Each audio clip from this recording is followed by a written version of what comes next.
Entrepreneurs or local business owners in Lloydminster wanting to fund a new venture will have more options heading into the new year. A new 3-year agreement has been signed between the city and Startup Lloydminster. Startup Lloydminster helps nurture companies until they've established themselves firmly in the community. Mayor Gerald Albers says $127,000 will go toward the program in 2024. Access to the items that they need to find to get started. Entrepreneurs are a great group of people, but often they have a wonderful idea, but building a business plan, accessing marketing details, potential grants, all those things are all items that are provided by Startup Lloydminster. As part of the 3-year agreement, $115,000 will go towards Startup Lloydminster in 2025 and 2026. Working with our economic development team, with Community Futures, as well as other organizations, BDC and others, and showcase that as an opportunity to expand businesses and grow new businesses downtown plays a huge role, and that's where some of that money will go going forward in 2024. 2023 is the final year of the existing 3-year agreement, and both the city and Startup Lloydminster are confident in a smooth transition into the new year. The Lloydminster Interval Home spoke with the Rotary Club today, sharing any plans they might have for the new year. During the last Rotary Club meeting of the year, the Interval Home presented how their year went, future goals, and projects that have been working within the border city. We're continuing to work on Project Hope, which is our emergency transitional shelter programs. The Lloydminster Interval Home has been serving the community since 1980 and has helped over 6,700 women and over 8,000 children in crisis. However, there are still ways to get involved. If people want to visit our website at intervalhome.org, they can find out whatever they need to know on that website. The Interval Home is also collecting Christmas gift donations for kids and families in need at the Impact Depot all the way until Christmas Day. Now for another look back into the archive, it's our weekly retrospect with Ty Roswell.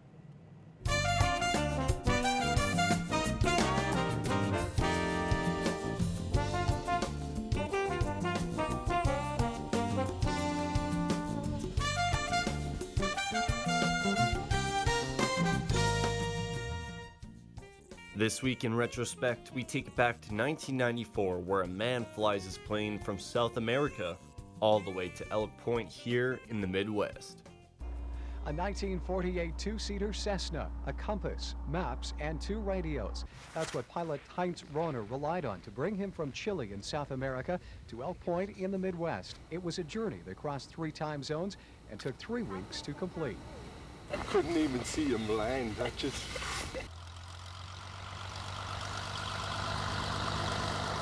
It was something like you climbed the mountain, and you got to prove yourself from time to time. Where are your abilities?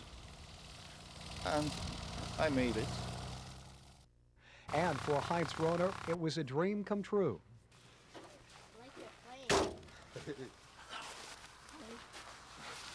Right on. Good job.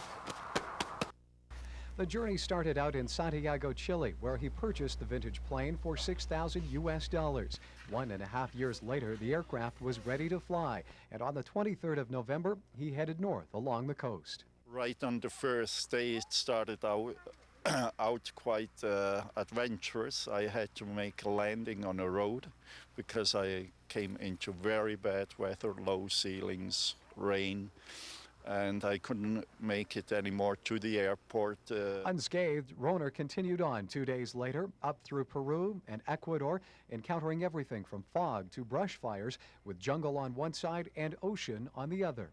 From Esmeralda to Panama, I flew it with car gas because I couldn't get any aviation gas, and it ran with that as well. So. In the weeks to come, Rohner ventured through Central America, into Mexico, across to Texas, and finally, on Sunday, into the Elk Point Airport. I did it by compass, where as many pilots said, well, no, don't do it, you're not going to survive. But it's possible. Roner plans to someday write about his journey, and he has at least one more adventure to tackle. Around the world, that would be the final, yeah. And as the festive season quickly approaches, we take it back to 1998 to give you some safety tips to keep your home safe around the holidays. Glittering lights, sparkling bulbs, and the bright eyes of children waiting for Santa Claus. The holidays are just around the corner, but the season can be a very dangerous time of year. Many new things for little fingers to get into, and Bernadette Adams knows this firsthand, with 6 children in her care, all under the age of 5. Especially for young ones this age, you know, at 18 months, they don't understand quite what they're not supposed to do and why. They just don't have that capacity yet, but the bright lights are pretty and it attracts them. But officials say a few things can be done to safeguard your home. Around Christmas time, what most people don't realize is common Christmas plants like poinsettias and holly are very poisonous to children. So we're recommending people put those away. Keeping lights away from kids, not putting them on the bottom 3 feet of your tree, keeping at the higher part of the tree is a really easy, very simple way of preventing electrocution in children during Christmas time. Fire is a big concern over Christmas period. It's very important to keep your tree well watered so it doesn't dry out. Bernadette has already taken these steps in her home. We have outlet covers on all our plug-ins, for one thing. The other one is the tree is in the corner so it can't topple over, and the extension cord that we had to use is underneath the Christmas mat. And that's it for this week in Retrospect. Retrospect this week is brought to you by Webb's Ford. Worth your while to drive the extra mile. Webb's Ford in Vermilion. Abby St. John joins me now, and we're looking at the weather. A little bit slippery out there still today from what we had on the weekend. Yes, very icy and quite unexpected too. We did see a little bit of snowfall and rain over the weekend. It wasn't just here either. Edmonton also, I was in Edmonton on Saturday and we got some rain as well. So very unexpected. I wasn't expecting any precipitation to happen, especially here, but we got a little bit of it and hopefully no one fell too hard. If you did fall outside, it was very, very icy. Had to kind of walk like a penguin just to avoid me falling because I'm quite clumsy without ice. So with ice, not a great combination. But we are currently sitting at -3, feels closer to -7 with that wind chill, 9 km/h wind, so not too bad for right now. And a little bit of cloud coverage. Today wasn't too bad of a day. It felt quite nice when I was leaving this morning.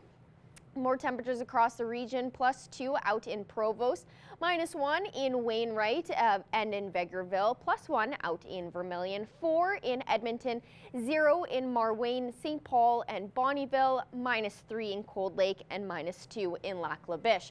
And on the Saskatchewan side, -1 in Isle Cross, Pierceland and St. Walburg, 0 out in Green Lake and Meadow Lake, -3 in Maidstone, 1 out in Macklin, and North Battleford is sitting at -5. Overnight tonight in North Battleford will drop down to -8. Quite cloudy conditions overnight tonight, but that wind will only be at around 9 km/h, so it shouldn't be much of a factor, and the temperature won't change too drastically tonight. And then tomorrow, expect a daytime high of -4. It will be cloudier and feel quite colder with a breeze of 17 km/h winds in the afternoon. Overnight tonight in Cold Lake will drop down to -11 and the clouds will start to increase as the night goes on. It will be colder, but the wind will only be at around 9 km/h, so it won't be too windy. Tomorrow, a daytime high of -7 in Cold Lake, a mix of sun and cloud. It's going to feel a little bit cooler with that 15 km/h winds. It might feel closer into the negative double digits for tomorrow. Overnight tonight here in Lloydminster will drop down to -8, cloudy conditions, and that wind will be at 13 kilometers per hour. And then tomorrow, just to break down your day, 6 a.m. it'll be around -7, 13 kilometer per hour winds, cloudy throughout the whole day. Around noontime, it will be around -6. Wind will speed up to 17 kilometers per hour.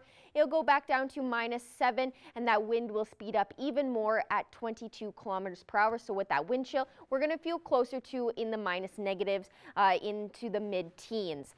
And then at around midnight, it will be -8, 26 kilometer per hour wind. So it's going to be quite chilly out tomorrow.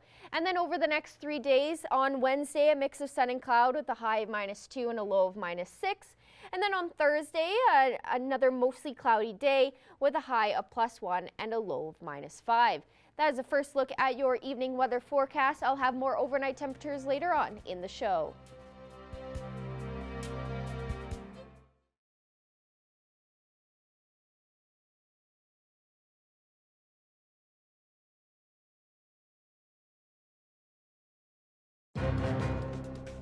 Furniture set and design supplied by Furniture Gallery, downtown Lloydminster.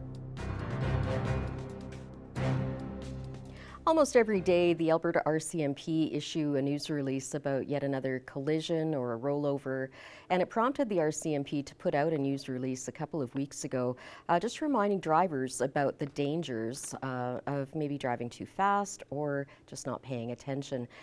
Constable Kelsey Davidge with the RCMP joins me now, and she is going to talk to us a little bit more about what they're seeing. Is it my perception, Kelsey, that there have been more accidents and more fatalities in recent days? Yeah, we have seen an increase since the beginning of 2023 to the province of Alberta. We've seen an increase of over 500 reports of dangerous driving, 3 of those accidents actually causing death. So we have seen a large increase in a number of charges or tickets being laid. So far, we've issued 184 tickets in regards to these instances, and several remain still under investigation. What is the RCMP's message to people, especially at this time of year? You know, it's such a heartbreak when things like this happen. We just like to remind people that aggressive driving can result in serious consequences, whether that be an injury to yourself or others, pedestrians or other vehicles on the roadway. We want to remind people to stay calm if we see some aggressive driving that maybe gets us up into kind of flustered, or if you do see aggressive driving or dangerous behavior, to call that in and report that to your local police station, as sometimes we are able to go out and find that driver and issue a ticket if possible, or speak to that driver in an educational way and educate them on that roadway safety. We also want to remind people to stay off their phones, stay calm, and stay alert when driving this winter.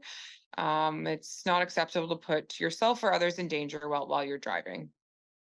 Kelsey, what should people be keeping in mind if they're driving a larger vehicle with a lot of horsepower behind it? Yeah, and again, be aware of your vehicle and the space awareness. Once we have snow along our roadways, be cautious of that as well, as it does kind of narrow down some of our roadways. Another thing, if you are a witness or involved with an incident with an aggressive driver, we want you to remember to do the following: avoid further contact with that person, whether that be break off and take a separate route. When safe, we'd like you to call 911 and report the details of that incident to police. If possible, if you can provide us with the vehicle color, the make, the model, and the license plate, and a description of that driver to police, we then could follow up with that driver or issue a ticket if that's the way that investigation goes. And always remember to drive within the speed limit and appropriate roadway signs. Well, thank you for joining me, Constable Davidge. I appreciate your time today. See you. Tim Hortons has long been considered a staple of Canadiana, and it's set to mark its 60th birthday in 2024 with some sweet treats in mind to mark the occasion.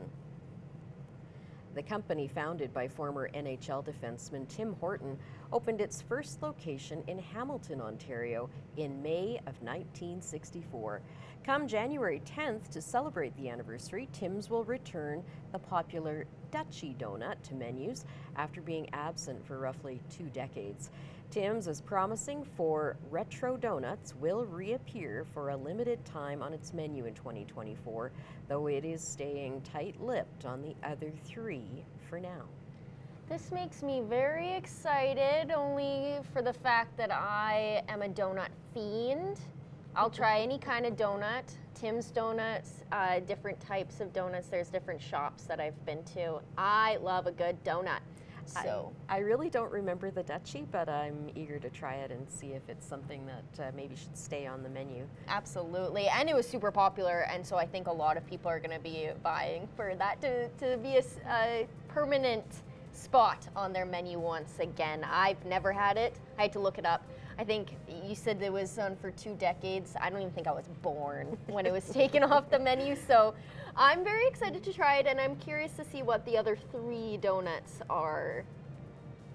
All right, thanks very much for joining me, Abby, here, and for you joining me at home. Have a great evening.